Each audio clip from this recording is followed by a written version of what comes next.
Kalau Anda tidak memiliki integritas, Anda bukan orang yang utuh. Saya bukan orang yang lengkap kalau saya tidak memiliki integritas. Kita bukan karena apa yang orang pikir kita jujur, kita memiliki tindakan-tindakan yang kelihatan di luar jujur, tapi kejujuran itu dari dalam apa? Dari dalam diri kita sendiri. Tanpa orang mau lihat tidak lihat. Tapi pendeta, ini bosnya ini keterlaluan pendeta. Bos saya ini seperti tidak benar, tidak baik, tidak benar. Bagaimana caranya?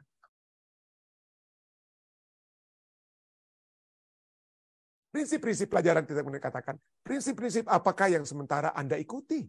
Prinsip dunia, standar operate SOP-nya bisnis dunia, ya. Prinsip-prinsip apakah yang sementara Anda ikuti? Tidak hanya dalam pekerjaan, ya, tetapi juga dalam kehidupan secara umum. Prinsip apa? Dan perubahan apakah yang perlu Anda lakukan? Apakah prinsip itu prinsip duniawi untuk kepentingan diri kita, for me, atau untuk Tuhan? Ya. Segala sesuatu kita lakukan untuk Tuhan. Nah, poinnya adalah, kenapa judul kita itu berintegritas dalam pekerjaan? Kenapa berintegritas dalam pekerjaan? Satu hari itu ada sekitar satu hari ada 24 jam. Yang kita tidur biasanya antara 7 sampai 8 jam. Ya, sisanya kurang lebih 16 jam. Ya, bukan kurang lebih. Sisanya dari 8 jam itu tentunya 16 jam. Ya. Dan berapa banyak yang kita lakukan itu di rumah? Jika Anda adalah orang yang dalam masa bekerja, ya, Anda bukan seorang anak kecil atau seorang sudah pensiunan, tapi seperti pelajaran kita kan, ini dalam masa-masa produktif bekerja yang 40 tahun kita bekerja. 8 jam biasanya di Amerika itu satu hari itu ada 8 jam kita itu bekerja. Dan persiapan untuk pekerja yang 8 jam itu kurang lebih 1 jam kita harus bersiap-siap lah, 1 jam bersiap-siap, lalu mungkin setengah jam, taruhlah 9 jam itu working related activities. 9 jam, ya. 9 jam dari 16 jam sisanya, ya. 9. Jadi ada cukup banyak waktu, apalagi kalau Anda overtime di Amerika Serikat ini, ambil lembur begitu ya, ambil lembur, lebih dari 8 jam. Jadi kebanyakan waktu yang kita luangkan itu setiap minggu di Amerika. Di Amerika setiap minggu itu orang bekerja itu minimal 40 jam. 40 jam di tempat kerja. Berapa jam Anda gunakan di gereja? Kalau 1 jam saja udah bisa pusing kita kalau dengar khotbah gitu ya. Paling tinggi kalau seperti di gereja kami itu orang-orang biasanya datang sekitar jam 11, pulang itu sampai tutup sabat, puji Tuhan ya, karena orang-orang suka berada di gereja ya sampai tutup sabat. Tapi di gereja-gereja lainnya paling tinggi 3 jam. Jadi di gereja itu cuma apa ya? Hanya kurang lebih 3 jam. Jadi waktu kita terbanyak dari 1 minggu itu 40 jam itu 40 jam tuh waktu untuk bekerja. Tambah lagi sekitar 5 hari bekerja itu 1-2 jam untuk persiapan. Waduh, Anda sekitar 50 jam dari 1 minggu itu hanya untuk bekerja. Jadi itulah sebabnya anjuran Tuhan ya untuk bagaimana caranya kita bekerja itu begitu banyak kita dapat lihat di dalam apa ya? Di dalam Alkitab. Kenapa? Karena kehadiran Tuhan di tempat bekerja harus menjadi faktor yang harus kita pikirkan dan kita praktekkan. Kehadiran Tuhan di tempat bekerja. Kita jangan hanya menjadi anggota yang bagi anggota Advent ya, hanya menjadi anggota gereja Masehi Advent pada hari ke-7. Lalu sesudah pada hari ke-7 kita jadi anggota enggak tahu apa lah ya. Jadi seringkali kita tidak melihat bahwa kehadiran kita di tempat bekerja itu haruslah juga membawakan Injil Tuhan seperti kita berada di dalam gereja. Jadi sangat penting. Itulah sebabnya firman Tuhan begitu banyak ayat-ayatnya ya. Bagaimana integritas itu harus ada di tempat bekerja. Kolose 3:23 katakan apa? Kolose 3:23, apapun juga yang kamu perbuatlah dengan segenap hatimu di dalam tempat bekerja seperti untuk Tuhan dan bukan untuk manusia. Kita sudah sering dengar ayat ini. Amsal 16 ayat 3. Serahkanlah perbuatanmu pada Tuhan, serahkan. Jadi perbuatan di mana? Waktu kita di gereja pendeta? Bukan. Bukan hanya 3 jam, 4 jam di gereja. Tapi 50 jam di tempat kita bekerja. Serahkanlah perbuatanmu di tempat bekerja kepada Tuhan. Maka terlaksanalah segala rencanamu. Itulah kesuksesan ya kalau Tuhan hadir di tempat bekerja kita. Amsal 21 ayat 21. Siapa Siapa mengejar kebenaran dan kasih kebenaran, integritas ya, akan memperoleh kehidupan, akan memiliki kebenaran, dan akan memiliki kehormatan. Kalau yang tujuan kita itu, waduh, kita jadi, kalau di tempat bekerja, pendeta, yang penting saya dapat promosi, dapat kenaikan gaji, yang penting saya apa? Jilat sini, jilat sana istilahnya ya. Tidak melakukan kebenaran dan lain sebagainya. Anda mau dapat kehormatan kalau tiba-tiba ditangkap korupsi dan lain sebagainya dan hilang semuanya itu, wah, hancur ya, hancur sekali. Amsal 10 ayat 9. Siapa bersih kelakuannya? Siapa bersih kelakuannya, aman jalannya. Tetapi siapa itu berliku-liku jalannya, ya berserong kiri kanan, ya tidak jujur kiri kanan, korupsi sedikit, korupsi waktu, bukan hanya korupsi uang ya, korupsi waktu itu dan lain sebagainya. Itu akan diketahui. Itu tidak heran ada pepatah Indonesia ya. Sepandai-pandainya tupai melompat, itu pasti akan apa? Jatuh juga. Ya. Pasti akan jatuh juga. Akan apa?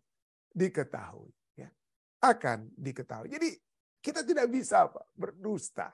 Kita tidak bisa berdosa. Itulah sebabnya integritas itu dikendaki terjadi dari dalam apa ya? Diri kita ya. Bersih kelakuannya. Bahasa Inggris, bahasa Indonesia Amsal 10 ayat 9. Siapa bersih kelakuannya, aman jalannya. Bahasa Inggrisnya integrity. Bahasa Inggrisnya dengan kata lain, siapa yang berintegritas, aman jalannya. Tetapi siapa yang tidak berintegritas, yaitu yang tidak memiliki patokan moral, tapi maunya ikut bos kiri, bos ke kiri kita ikut, bos ke kanan kita ikut. Tidak ada prinsip kita ya. Itu berliku-liku jalannya dan akan diketahui. Nah, kata integritas itu adalah berarti apa ya? Satu kualitas kejujuran. Satu kualitas kejujuran yaitu kita memiliki prinsip moral yang kuat. Kalau Anda harus apa? Harus tidur dengan bos, ya berhubungan yang tidak benar dengan bos supaya dapat posisi dan lain sebagainya. Waduh. Itu tidak sedang memiliki strong moral principle ya, tidak memiliki prinsip moral yang kuat. Kalau Anda diminta supaya Anda dapat posisi yang bagus, mari sama-sama korupsi dengan bos. Ya. Kalau Anda seorang pendeta sekalipun berkong-kali-kong dengan bendahara jemaat, ya, kita tidak sedang memiliki strong moral principle atau moral uprightness, kebenaran moral. Itulah artinya integritas ya. The state of being whole and undivided. Satu keadaan dalam keadaan apa? Utuh dan tidak terbagi-bagi. Tidak ke kiri, tidak ke kanan. Utuh kepada firman Tuhan dengan kata lain. Ini dari kata integrity. Kalau Anda lihat dari dictionary dapat kita lihat. Jadi kata integritas itu berasal dari kata sifat bahasa Latin integer. Integer artinya apa? Utuh dan lengkap. Kalau Anda tidak memiliki integritas, Anda bukan orang yang utuh. Saya bukan orang yang lengkap. Kalau saya tidak memiliki integritas. Kalau saya pada satu ngomongnya A ke satu orang, B ke satu orang, atau pelin-pelan dan lain sebagainya dalam tindakan saya tidak memiliki integritas, artinya saya tidak memiliki keutuhan. Ya, terbagi-bagi. Ke A saya bilang A, ke B saya bilang B, dan lain sebagainya. Jadi integritas adalah an inner sense, rasa apa? Dari dalam. Inner sense, rasa batinnya keutuhan, wholeness, keutuhan, yang berasal dari kualitas seperti kejujuran dan karakter yang konsisten. Karakter yang konsisten. Artinya, ini berasal dari dalam apa? Diri kita. Sesuatu bukan nanti kita kelihatan jujur karena apa? Karena orang-orang pikir kita jujur. Kita bukan karena apa yang orang pikir kita jujur. Kita memiliki tindakan-tindakan yang kelihatan di luar jujur. Tapi kejujuran itu dari dalam apa? Dari dalam diri kita sendiri. Tanpa orang mau lihat tidak lihat. Saya tidak harus apa? Saya tidak melakukan yang tidak benar. Saya melakukan kebenaran karena itulah karakter saya. Karena itulah tabiat saya. Jadi integritas menurut Billy Graham ya. Evangelis Billy Graham, dia katakan integritas berarti jika kehidupan pribadi kita tiba-tiba terungkap, Pendeta Rantung itu siapa? Ternyata di rumah dia itu tukang merokok. Wah, itu rame kan kalau begitu ya. Jadi integritas berarti jika kehidupan pribadi kita tiba-tiba terungkap, kita tidak punya alasan untuk merasa malu atau tersipu-sipu karena ketahuan belang kita. Ya, jadi dengan kata kita tidak punya belang yang tersembunyi. Apa yang di luar itu yang di dalam, apa yang di dalam itu yang keluar dengan kata lainnya. Jadi jika kehidupan, if it is if our private life were suddenly exposed, we would have no reason to be ashamed or embarrassed. Ya. Integritas berarti bahwa kehidupan lahiriah kita itu konsisten dengan keyakinan batiniah kita. So integrity means that outward life, kehidupan lahiriah, kehidupan di luar kita, itu sesuai dengan kehidupan di dalam kita. Kehidupan lahiriah sehubungan dengan kehidupan batiniah kita. Sama yang di dalam dan yang keluar. Tidak heran C.S. Lewis katakan apa? Integrity is doing the right thing. Integritas adalah melakukan hal yang benar, bahkan ketika tidak ada yang melihat. Ya. Bahkan ketika tidak ada yang melihat. Jadi seringkali kita melakukan hal yang salah itu sembunyi-sembunyi, kan ngumpet-ngumpet kita. Ya. Di kegelapan malam kita istilahnya. Ya. Supaya tidak kelihatan dosa di dalam. Tapi integritas itu melakukan hal yang benar, walaupun tidak ada seorang pun yang sedang melihat. Nah, sekarang sebelum pandemik sekalipun, ini masalah integritas itu menjadi satu kata yang sangat penting di dalam dunia bisnis Amerika. Bagaimana kita melakukan dunia bisnis? Ya, orang-orang pebisnis Amerika yang dulunya dari sejak zaman pionir memiliki Protestant ethics, American Protestant ethics, etika bekerja orang Amerika yang harus jujur dan lain sebagainya. Tapi kemudian mereka bilang, kita mau bikin bisnis di negara-negara lain, berhubungan dengan pemerintah-pemerintah yang nggak benar, ya, berhubungan dengan kebiasaan-kebiasaan di negara-negara yang berkembang, kata mereka itu ya. Bagaimana kita harus mempertahankan integritas kita? Kita kalah untuk mendapatkan proyek karena mungkin pengusaha-pengusaha dari China, dari Asia itu lebih tahu untuk sogok menyogok. Pebisnis Amerika itu rasa waktu lalu. Bingung bagaimana caranya, tapi akhirnya ya kita tahu lah.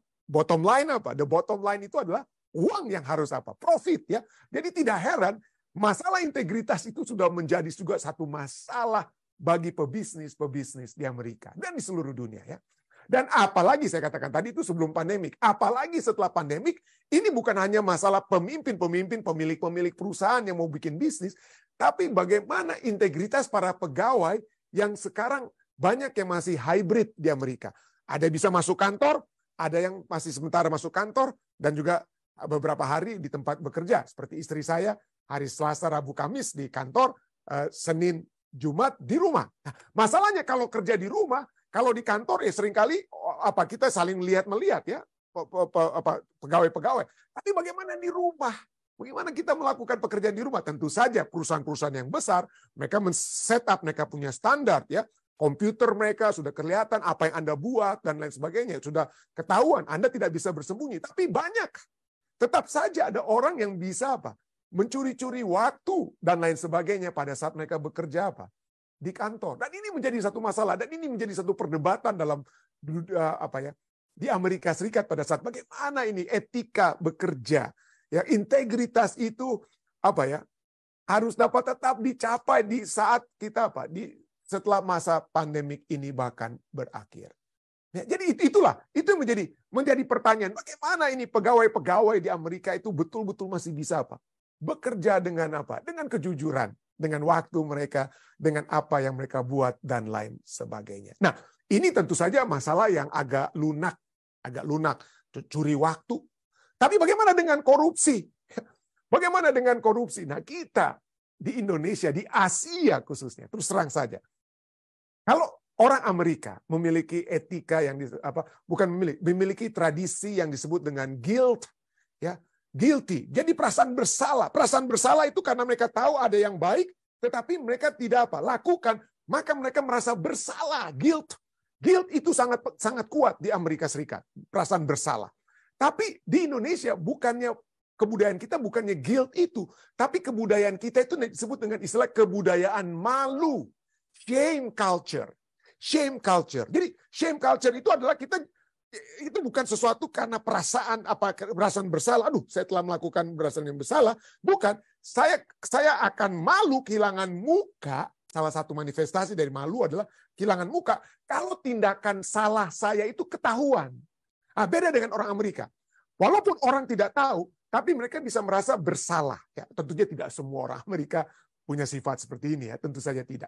Dan tidak semua orang Indonesia atau orang Asia memiliki shame culture. Tapi itu di Amerika pada umumnya adalah biarpun orang tidak tahu, Aduh, tadi saya apa? Saya telah melakukan kesalahan. Ya, saya mungkin tabrak orang. Saya tabrak mobil lain. Ya, itu zaman dulu. Ya. Saya tabrak mobil lain, mobilnya rusak. Aduh, saya rasa bersalah. Makanya saya harus apa? Tulis apa atau lapor polisi. Aduh, saya sudah tabrak mobil orang lain. Kenapa jangan sampai perasaan bersalah itu dibawa? Nah, kalau kita di Asia kita tabrak mobil orang, yang penting nggak ada yang lihat, kita pergi. Nah, kalau polisi datang tangkap kita, barulah kita rasa malu karena ketangkap, karena ketahuan ya, rasa malu. Baru kita rasa apa? Mengakui dosa kita. Karena ketahuan, bukan karena apa perasaan bersalah, karena ketahuan ya. Nah, di Amerika bukan, karena merasa apa? Bersalah. Jadi shame culture, kita lebih memiliki orang Indonesia Asia memiliki shame culture. Kenapa? Karena kita jangan sampai kehilangan muka, ketangkap. Itulah shame culture ya. Kehilangan muka ya menurut artikel-artikel yang saya bisa kumpul dari Indonesia ya. Merupakan sebuah ibarat orang yang sedang dipermalukan. Kenapa dipermalukan? Karena kita ketangkap. Dan seperti ya inilah pelajaran. Seperti kebanyakan dari apa? Negara-negara Asia lainnya, Indonesia memiliki budaya takut kehilangan muka yang sangat kental. Nah, misalnya dari satu hal yang sangat agak lunak sedikit masalahnya, seorang yang lebih senior, lebih tua, memiliki jabatan yang lebih tinggi dan memiliki pengaruh yang tinggi akan merasa gengsi untuk memperlihatkan keawamannya atau kebiasa-biasaannya, ketidaktahuan dan kekurangan mereka terhadap orang yang dianggap lebih muda, lebih junior. Jadi kita kalau di perusahaan yang junior itu jangan sampai menyinggung pemimpin kita, nanti dia pemimpin kehilangan muka. Kacau, bahaya kita punya posisi. Nah itu karena kebudayaan kita itu apa? Budaya malu ya, yang takut kehilangan muka. Nah, ini dari satu ini ya, ini agak lunak. Masalah dengan kehilangan muka ini bisa lebih parah. Kenapa? Karena itu bukan sesuatu kita melakukan hal yang benar, bukan sesuatu yang berasal dari dalam diri kita. Tetapi karena ketahuan, ketangkap ya. Ada satu lelucon ya, yang kartun gitu ya. Yang saya dapat di Facebook dari kartun apa ini, kehilangan muka ya judulnya kalau tidak salah. Boleh diceritakan Pak, di interview ada seorang bapak. Boleh diceritakan Pak alasan kenapa Bapak kehilangan muka? Lalu dia jawab apa? Bapak itu katakan apa? Waduh, saya ketahuan korupsi, makanya saya kehilangan muka. Jadi kalau dia tidak ketahuan, dia tidak kehilangan muka. Kalau dia tidak ketahuan, dia tidak akan merasa malu. Kalau dia tidak ketahuan, dia akan terus korupsi. Dia berhenti korupsi karena ketahuan. Nah, itulah sebabnya pemerintah Indonesia mencoba untuk memberantas kebudayaan yang apa? Yang tidak berintegritas ini. Kebudayaan yang apa? Mindset kita. Kalau kita korupsi, yang penting tidak ketahuan, oke. Oke saja, yang penting tidak ketahuan. Tapi jangan kalau sampai ketahuan, ya itulah kita malu, kehilangan muka. Itulah pentingnya mindset and culture set setiap pegawai pemerintah ya, yang Kementerian Keuangan Republik Indonesia di daerah Kalimantan Barat ini ya, katakan apa? Setiap pegawai untuk militan dalam kedisiplinan dan berintegritas. Dan satu statement yang saya lihat dari artikel mereka ini adalah bahwa yang tidak kalah, yang harus dikedepankan oleh orang Indonesia adalah integritas. Integritas. Kenapa? Integritas merupakan satu kesatuan antara perbuatan, tutur kata, dan hati nurani. Hati nurani kita harus bersih. Kita harus bersih. Itulah sebabnya hukum Tuhan itu harus datang dari dalam diri kita, keluar dalam tindakan kita. Itu Indonesia saja, orang dunia saja bilang bahwa integritas merupakan satu kesatuan antara perbuatan, tutur kata, dan hati nurani. Integritas merupakan harga mati. Jangan pernah melanggar karena akan kehilangan wajah atau muka dan kehilangan harga diri. Ya. Itulah sebabnya penting sekali. Mari kita utamakan apa? Integritas. Karena pemerintah Indonesia ya. Apalagi kita umat-umat percaya. Umat-umat yang ingin dekat dengan Tuhan. Umat-umat Tuhan yang ingin mengikuti firman Tuhan. Firman Tuhan sudah cukup jelas ya. Sudah cukup jelas ya. Integritas menurut Alan Simpson. Tanpa integritas, jika Anda memiliki integritas, tidak ada hal lain yang lebih penting daripada integritas. Jika Anda tidak memiliki integritas, tidak ada hal lain yang penting. Dengan kata lain, kalau Anda kehilangan integritas Anda kehilangan segala sesuatunya. Anda kehilangan segala sesuatunya. Ya. Kalau janji-janji itu yang Anda buat janji palsu dan lain sebagainya. Ya. Nah, jadi dengan kata lain, seperti juga dikatakan oleh Warren Buffett, salah satu orang bilioner yang kaya di dunia. Ya. Dia katakan dalam mencari orang untuk dipekerjakan. Ini dia katakan. Dalam mencari orang untuk dipekerjakan, Anda You are looking. Kita sedang mencari. You look for quality. Carilah 3 kualitas. 3 kualitas. Yaitu integritas, kecerdasan, dan energi. Jadi kalau 3 yang Anda dapat, ya, integritas, kecerdasan, dan energi. Jika mereka tidak memiliki yang pertama, maka kedua lainnya itu akan membunuhmu. Kalau Anda tidak memiliki integritas, maka energi Anda dan intelijensi Anda akan membunuh Anda. And if they don't have the first, the other 2 will kill you. Integritas di tempat kerja harus kita lakukan. Kalau kita yang mengasihi Yesus Kristus, kita yang mengasihi firman Tuhan, ya, kita harus mempraktekkan prinsip-prinsip Alkitabiah di tempat kerja. Ya. Kita bekerja untuk kemuliaan Tuhan. 1 Korintus 10:31. Segala sesuatu kita lakukan untuk kemuliaan Tuhan. Segala kita bekerja bukan hanya untuk kemuliaan Tuhan, bahkan juga untuk kemajuan perusahaan tempat kita bekerja. Jika kita dapat lakukan yang terbaik, kenapa tidak? Ya. Kalau kita sudah menjadikan karakter di tempat bekerja kita saat ini, di tempat bekerja yang lain ini kita akan apa? Walaupun mungkin bos kita itu orang yang nggak benar, ya. Bos kita itu orang yang nggak benar, tapi lakukanlah bukan untuk bos, ya. Kita sudah kata, lihat, perbuatlah segenap hatimu. Kolose 3:3, perbuatlah dengan segenap hatimu seperti untuk Tuhan, bukan untuk manusia. Tapi pendeta, ini bos ini keterlaluan pendeta. Bos saya ini seperti tidak berat, tidak baik, tidak benar. Bagaimana caranya menanggulangi mereka? Ya, kita punya bos. Bosnya bos kita itu ada, ya, Tuhan kita. Minta kekuatan dari Tuhan, ya. Matius 10 ayat 16 katakan, lihat, Yesus katakan apa? Aku mengutus kamu seperti domba ke tengah-tengah serigala. Jadi memang kita akan menghadapi serigala-serigala di tempat bekerja. Tapi dikatakan apa? Hendaklah kamu cerdik seperti ular. Cerdik dalam arti apa, ya?